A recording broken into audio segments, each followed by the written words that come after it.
Bemor bo'lganimizda bizga eng ko'p g'amxo'rlik qiladigan tibbiyot xodimi bu hamshiralardir.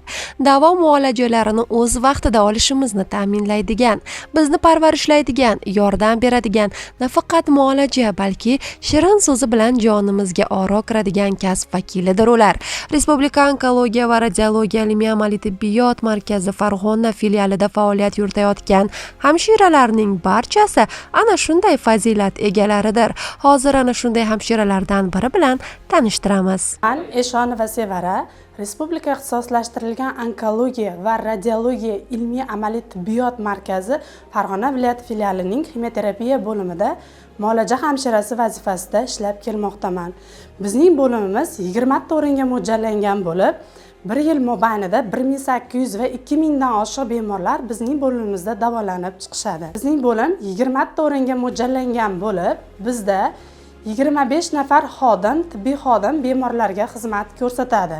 Bizning shifoxonamiz eng so'nggi rusumdagi tibbiy jihozlar bilan jihozlangan bo'lib, bularning barchasi bemorlar uchun xizmat qiladi.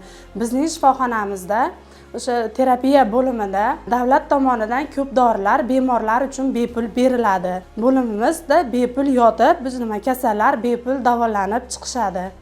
Bularning barchasi bemorlarimiz uchun yurtimizdagi va tibbiyotdagi islohotlar natijasidir.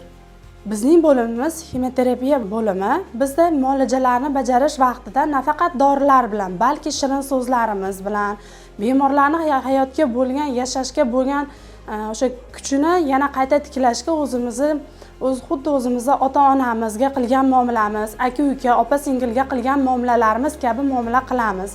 Ularga agar o'zimizdan begonalashtirsak, o'zimizga yaqin olib, ularning kasalligiga hamdard bo'lib, ularni yashashga bo'lgan motivatsiyasini yana qayta uyg'otmasak, kasallar yana ham tushkunlikka tushib, hayotga bo'lgan qiziqishlari so'nishi mumkin. Shuning uchun o'zimizga iloji boricha bemorlar bilan ko'proq muloqotda bo'lamiz. Davlatimiz tomonidan o'sha bizni bo'limimizga ko'p imtiyozlar yaratilgan, ko'plab dori-darmonlar va maxsus dozolator apparaturlarimiz berilgan. O'sha barcha bo'limimizdagi qulayliklar, barcha sharoitlar bemorlarning hayotiga qaytishiga yanada yordam berishimiz uchun xizmat qiladi. Men bu kasbni yoshligimdan qiziqqanman, chunki bizning oilada shifokorlarga ehtiyoj bo'lgan, ayniqsa hamshiralarga ehtiyoj bo'lganligi uchun men o'z kasbimni yoshligimdan qiziqqanman. Hamshiralik kasbini tanlaganidan faxrlanadigan qahramonimiz uchun bemorlar salomatligi har nedan ustun. Biz esa ularning mashaqqatli, shu bilan birga sharafli kasblarida omadlar tilaymiz. Bizni bo'limda dekorativniy zonalarimiz kasallarni dam olishi uchun, o'zlariga madaniy hordiq olishi uchun maxsus joylar, dekorativniy zonalar qilganmiz. Bu bilan kasalliklarni yengib chiqishlari, kasallarni yanada hayotga bo'lgan ishtiyoqlari, motivatsiyalarini oshirish maqsadida maxsus joylar qilganmiz.